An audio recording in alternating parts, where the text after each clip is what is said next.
آج ہم آپ کو حضرت موسیٰ علیہ السلام کی زندگی کا ایک ایسا ایمان افروز واقعہ سنانے جا رہے ہیں جو دل کو ہلا کر رکھ دیتا ہے۔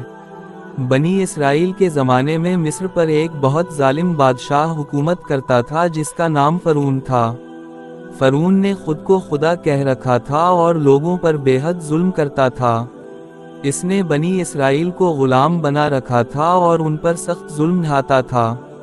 اسی زمانے میں اللہ تعالیٰ نے ایک بچے کو پیدا کیا جس کا نام موسیٰ تھا۔ اللہ تعالیٰ نے حضرت موسیٰ علیہ السلام کو انسانوں کی ہدایت کے لیے منتخب کیا تھا۔ جب فرعون کو خبر ملی کہ بنی اسرائیل میں ایک ایسا بچہ پیدا ہوگا جو اس کی حکومت کو ختم کرے گا تو اس نے حکم دیا کہ بنی اسرائیل کے تمام لڑکوں کو قتل کر دیا جائے۔ اس خطرناک وقت میں اللہ تعالیٰ نے حضرت موسیٰ علیہ السلام کی والدہ کے دل میں ایک خیال ڈالا کہ وہ اپنے بچے کو ایک صندوق میں رکھ کر دریا میں بہا دیں۔ اللہ کے حکم کے مطابق انہوں نے ایسا ہی کیا۔ صندوق دریا کے پانی میں بہتا ہوا سیدھا فرعون کے محل تک پہنچ گیا۔ جب فرعون کی بیوی نے اس صندوق کو کھولا تو اس میں ایک خوبصورت بچہ تھا۔ اس بچے کو دیکھ کر اس کے دل میں محبت پیدا ہو گئی اور اس نے فرعون سے کہا کہ اس بچے کو قتل نہ کرو، شاید یہ ہمارے کام آئے یا ہم اسے اپنا بیٹا بنا لیں۔ یوں اللہ تعالیٰ نے حضرت موسیٰ علیہ السلام کو دشمن کے گھر میں ہی پرورش عطا فرما دی۔ یہ اللہ تعالیٰ کی قدرت کا ایک عظیم معجزہ تھا کہ جس فرعون کو حضرت موسیٰ علیہ السلام سے خطرہ تھا، اسی کے محل میں اللہ نے ان کی پرورش کروا دی۔ جب حضرت موسیٰ علیہ السلام فرعون کے محل میں پرورش پا کر بڑے ہوئے تو اللہ تعالیٰ نے انہیں طاقت، عقل اور حکمت عطا فرمائی۔ وہ جوانی کی عمر کو پہنچے تو بنی اسرائیل کے لوگوں پر ہونے والے ظلم کو دیکھ کر ان کا دل بہت دکھی ہوتا تھا۔ ایک دن حضرت موسیٰ علیہ السلام شہر میں جا رہے تھے۔ وہاں انہوں نے دیکھا کہ ایک بنی اسرائیلی اور ایک مصری آپس میں لڑ رہے ہیں۔ بنی اسرائیلی نے حضرت موسیٰ علیہ السلام سے مدد مانگی۔ حضرت موسیٰ علیہ السلام نے اس مصری کو ایک مکہ مارا، لیکن وہ مکہ اتنا زوردار تھا کہ وہ مصری وہیں مر گیا۔ حضرت موسیٰ علیہ السلام کو فوراً احساس ہوا کہ یہ غلطی ہو گئی ہے۔ انہوں نے فوراً اللہ تعالیٰ سے دعا کی، اے میرے رب، میں نے اپنے اوپر ظلم کیا ہے، مجھے معاف فرما دے۔ اللہ تعالیٰ بڑا مہربان ہے، اس نے حضرت موسیٰ علیہ السلام کو معاف فرما دیا۔ اگلے دن جب حضرت موسیٰ علیہ السلام دوبارہ شہر میں گئے تو انہوں نے دیکھا کہ وہی بنی اسرائیلی پھر کسی سے جھگڑ رہا ہے۔ جب اس نے حضرت موسیٰ علیہ السلام سے مدد مانگی تو موسیٰ علیہ السلام نے اسے سمجھایا کہ تم تو بہت جھگڑالو آدمی ہو۔ اتنے میں اس شخص نے لوگوں کے سامنے کہہ دیا، کیا تم مجھے بھی اسی طرح مارنا چاہتے ہو جیسے کل ایک آدمی کو مار دیا تھا؟ یہ بات پورے شہر میں پھیل گئی اور فرعون کے دربار تک پہنچ گئی۔ فرعون نے حکم دیا کہ موسیٰ علیہ السلام کو گرفتار کر لیا جائے۔ اسی وقت ایک نیک آدمی دوڑتا ہوا آیا اور اس نے حضرت موسیٰ علیہ السلام کو خبردار کیا، اے موسیٰ، دربار کے لوگ تمہیں قتل کرنے کا فیصلہ کر چکے ہیں، اس لیے فوراً یہاں سے نکل جاؤ۔ یہ سن کر حضرت موسیٰ علیہ السلام فوراً مصر سے نکل گئے اور مدین کی طرف روانہ ہو گئے۔ وہ سفر کرتے کرتے مدین پہنچے۔ وہاں ایک کنویں کے پاس بہت سے لوگ اپنے جانوروں کو پانی پلا رہے تھے۔ حضرت موسیٰ علیہ السلام نے دیکھا کہ دو عورتیں اپنے جانوروں کو روک کر کھڑی ہیں۔ حضرت موسیٰ علیہ السلام نے ان سے پوچھا، تم کیوں کھڑی ہو؟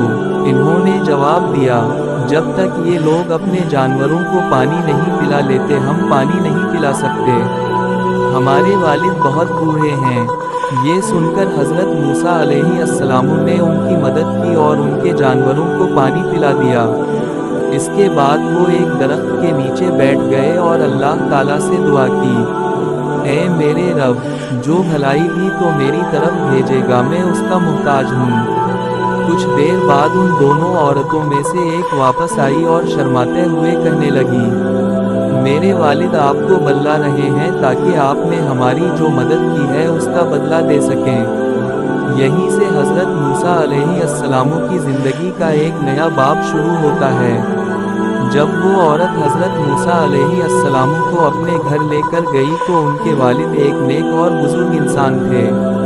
جب حضرت موسیٰ علیہ السلام نے انہیں اپنا پورا واقعہ سنایا تو انہوں نے فرمایا، ڈرو نہیں، اب آپ ظالم لوگوں سے بچ گئے ہیں۔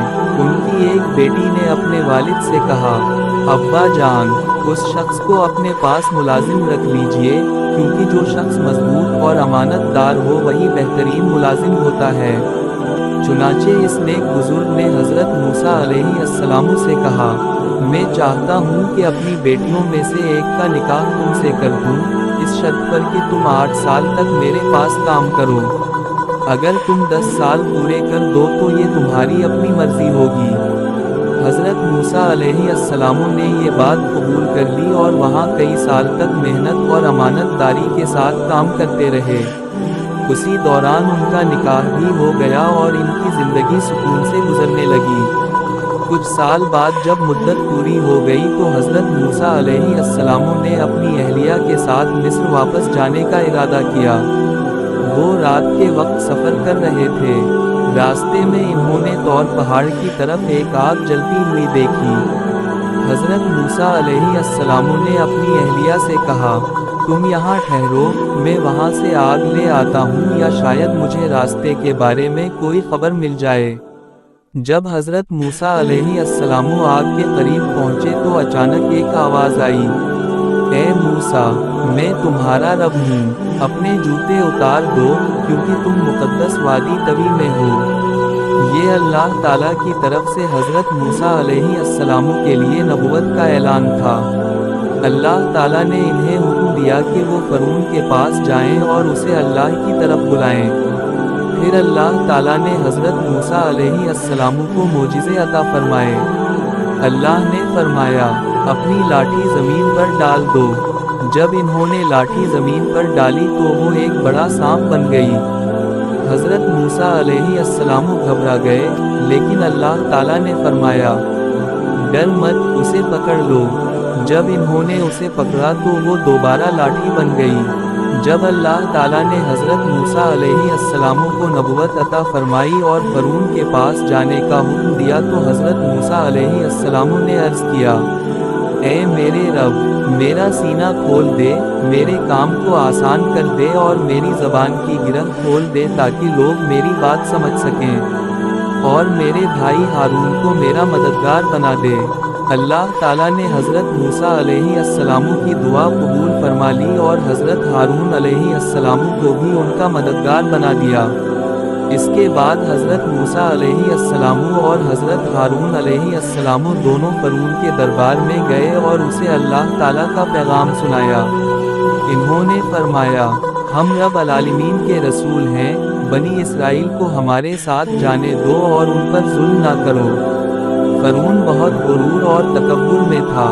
اس نے کہا، تمہارا رب کون ہے؟ حضرت موسیٰ علیہ السلام نے جواب دیا، ہمارا رب وہ ہے جس نے ہر چیز کو پیدا کیا اور اسے صحیح راستہ دکھایا۔ فرعون نے حضرت موسیٰ علیہ السلام کے معجزات دیکھنے کا مطالبہ کیا۔ چنانچہ حضرت موسیٰ علیہ السلام نے اپنی لاٹھی زمین پر ڈالی تو وہ ایک بڑا سانپ بن گئی۔ پھر انہوں نے اپنا ہاتھ بغل میں ڈال کر نکالا تو وہ چمکتا ہوا روشن ہو گیا۔ یہ معجزے دیکھ کر بھی فرعون نے ایمان قبول نہ کیا اور کہنے لگا کہ یہ سب جادو ہے۔ اس نے اپنے ملک کے بڑے بڑے جادوگروں کو جمع کیا اور ایک دن مقابلے کا اعلان کر دیا۔ مقابلے کے دن بہت بڑا مجمع جمع ہو گیا۔ جادوگروں نے اپنی رسیاں اور لاٹھیاں زمین پر ڈالے اور جادو کے اثر سے وہ سانپوں کی طرح نظر آنے لگے۔ پھر اللہ تعالیٰ کے حکم سے حضرت موسیٰ علیہ السلام نے اپنی لاٹھی زمین پر ڈالی۔ وہ ایک بہت بڑا سانپ بن گیا اور جادوگروں کی تمام رسیاں اور لاٹھیاں نگل گیا۔ یہ منظر دیکھ کر جادوگروں کو فوراً یقین ہو گیا کہ یہ جادو نہیں بلکہ اللہ کا معجزہ ہے۔ وہ فوراً سجدے میں گر گئے اور کہنے لگے، ہم موسیٰ اور ہارون کے رب پر ایمان لے آئے۔ یہ دیکھ کر فرعون بہت غصے میں آ گیا اور اس نے جادوگروں کو سخت سزائیں دینے کی دھمکی دی، لیکن وہ اپنے ایمان پر قائم رہے۔ جب فرعون نے حضرت موسیٰ علیہ السلام کے معجزات دیکھ لیے تب بھی اس نے ایمان قبول نہ کیا اور بنی اسرائیل پر ظلم جاری رکھا۔ اللہ تعالیٰ نے حضرت موسیٰ علیہ السلام کو حکم دیا کہ بنی اسرائیل کو لے کر مصر سے نکل جائیں۔ چنانچہ ایک رات حضرت موسیٰ علیہ السلام بنی اسرائیل کو لے کر مصر سے روانہ ہو گئے۔ جب فرعون کو اس بات کی خبر ہوئی تو وہ بہت غصے میں آیا اور اپنے بڑے لشکر کے ساتھ ان کے پیچھے نکل پڑا۔ حضرت موسیٰ علیہ السلام اور بنی اسرائیل چلتے چلتے سمندر کے کنارے پہنچ گئے۔ جب انہوں نے پیچھے دیکھا تو فرعون کا لشکر قریب آ رہا تھا۔ بنی اسرائیل گھبرا گئے اور کہنے لگے، اب تو ہم پکڑے جائیں گے، لیکن حضرت موسیٰ علیہ السلام نے پورے یقین کے ساتھ فرمایا، ہرگز نہیں، میرا رب میرے ساتھ ہے، وہ ضرور راستہ نکالے گا۔ اسی وقت اللہ تعالیٰ نے حضرت موسیٰ علیہ السلام کو حکم دیا کہ اپنی لاٹھی سمندر پر ماری۔ جیسے ہی حضرت موسیٰ علیہ السلام نے اپنی لاٹھی سمندر پر ماری تو اللہ کے حکم سے سمندر دو حصوں میں تقسیم ہو گیا اور درمیان میں خشک راستہ بن گیا۔ حضرت موسیٰ علیہ السلام اور بنی اسرائیل اس راستے سے گزر کر دوسری طرف پہنچ گئے۔ جب فرعون اور اس کا لشکر بھی اسی راستے میں داخل ہوا تو اللہ تعالیٰ کے حکم سے سمندر دوبارہ مل گیا اور فرعون اپنے پورے لشکر سمیت پانی میں ڈوب گیا۔ ڈوبتے وقت فرعون کہنے لگا، میں ایمان لاتا ہوں اس رب پر جس پر بنی اسرائیل ایمان لائے ہیں، لیکن اس وقت ایمان قبول نہیں کیا گیا کیونکہ وہ موت کو سامنے دیکھ کر ایمان لا رہا تھا۔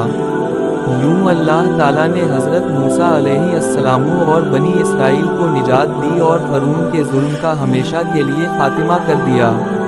جب اللہ تعالیٰ نے حضرت موسیٰ علیہ السلام اور بنی اسرائیل کو فرعون کے ظلم سے نجات دی تو وہ لوگ سمندر پار کر کے آگے بڑھنے لگے۔ اللہ تعالیٰ نے ان پر بے شمار نعمتیں نازل فرمائیں۔ ریگستان کے سخت سفر میں اللہ تعالیٰ نے بنی اسرائیل کے لیے آسمان سے من اور سلوی نازل فرمایا تاکہ وہ بھوکے نہ رہیں۔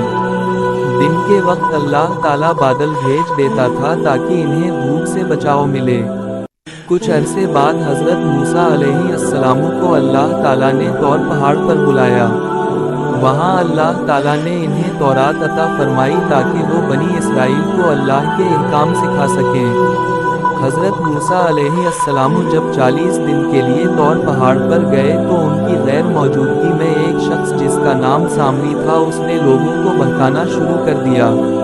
اس نے سونے کو پگھلا کر ایک بچھڑے کا مجسمہ بنایا جو آواز بھی نکالتا تھا۔ سامری نے لوگوں سے کہا کہ یہی تمہارا معبود ہے۔ بنی اسرائیل کے بہت سے لوگ اس کے دھوکے میں آ گئے اور اس بچھڑے کی عبادت کرنے لگے۔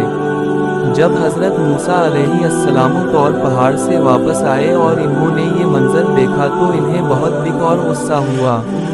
انہوں نے لوگوں کو سختی سے سمجھایا کہ یہ بہت بڑا گناہ ہے اور صرف اللہ ہی عبادت کے لائق ہے۔ پھر بنی اسرائیل نے اپنی غلطی پر توبہ کی اور اللہ تعالیٰ سے معافی مانگی۔ جب بنی اسرائیل نے اپنی غلطی پر توبہ کر لی تو حضرت موسیٰ علیہ السلام انہیں اللہ تعالیٰ کے احکام سکھانے لگے۔ وہ انہیں بار بار سمجھاتے تھے کہ صرف اللہ ہی عبادت کے لائق ہے اور اسی پر بھروسہ کرنا چاہیے۔ کچھ عرصے بعد بنی اسرائیل ایک ایسے علاقے میں پہنچے جہاں پانی نہیں تھا۔ لوگ پیاس سے پریشان ہو گئے اور حضرت موسیٰ علیہ السلام سے شکایت کرنے لگے۔ اس وقت اللہ تعالیٰ نے حضرت موسیٰ علیہ السلام کو حکم دیا کہ اپنی لاٹھی ایک پتھر پر ماری۔ جب حضرت موسیٰ علیہ السلام نے لاٹھی ماری تو اللہ کے حکم سے اس پتھر سے 12 چشمے جاری ہو گئے۔ ہر قبیلے کے لیے ایک الگ چشمہ تھا تاکہ لوگ آسانی سے پانی لے سکیں۔ یہ اللہ تعالیٰ کی ایک بڑی نعمت اور معجزہ تھا۔ اس کے باوجود بنی اسرائیل بعض اوقات ناشکری بھی کرتے تھے۔ وہ کہتے تھے کہ ہمیں ایک ہی قسم کا کھانا نہیں چاہیے بلکہ ہمیں زمین کی سبزیاں، دالیں، لہسن اور پیاز وغیرہ چاہیے۔ حضرت موسیٰ علیہ السلام انہیں بار بار صبر اور شکر کی نصیحت کرتے تھے۔ اسی دوران اللہ تعالیٰ نے بنی اسرائیل کو حکم دیا کہ ایک مقدس شہر میں داخل ہوں اور اللہ کے حکم کے مطابق زندگی گزاریں۔ لیکن بنی اسرائیل میں سے بہت سے لوگ ڈر گئے اور کہنے لگے، وہاں بہت طاقتور لوگ رہتے ہیں، ہم وہاں نہیں جا سکتے۔ ان کی اس نافرمانی کی وجہ سے اللہ تعالیٰ نے انہیں 40 سال تک صحرا میں بھٹکنے کی سزا دی۔ 40 سال تک صحرا میں بھٹکنے کے بعد حضرت موسیٰ علیہ السلام نے بنی اسرائیل کو اللہ تعالیٰ کے احکام اور زندگی کے اصول سکھائے۔ انہوں نے بار بار کہا، صرف اللہ پر بھروسہ کرو، اللہ تعالیٰ کی ہدایت سے کبھی نہ ہٹو، اور نافرمانی سے بچو۔ حضرت موسیٰ علیہ السلام کی زندگی کا آخری مقصد یہی تھا کہ وہ بنی اسرائیل کو ایمان اور شکر کی راہ دکھائیں۔ وہ اکثر اللہ تعالیٰ کی عبادت میں مشغول رہتے اور لوگوں کو نیکی کی ترغیب دیتے۔ حضرت موسیٰ علیہ السلام نے اپنی قوم کو نصیحت کی، اللہ کے احکام پر ہمیشہ عمل کرو، اللہ کی طرف رجوع کرو اور نافرمانی سے بچو، صبر اور شکر کے ساتھ زندگی گزارو، ظلم و ستم کرنے والوں کے راستے پر نہ جاؤ۔ آخر میں اللہ تعالیٰ نے حضرت موسیٰ علیہ السلام کو اپنے پاس بلا لیا۔ ان کی وفات کے بعد بھی ان کی تعلیمات اور نصیحتیں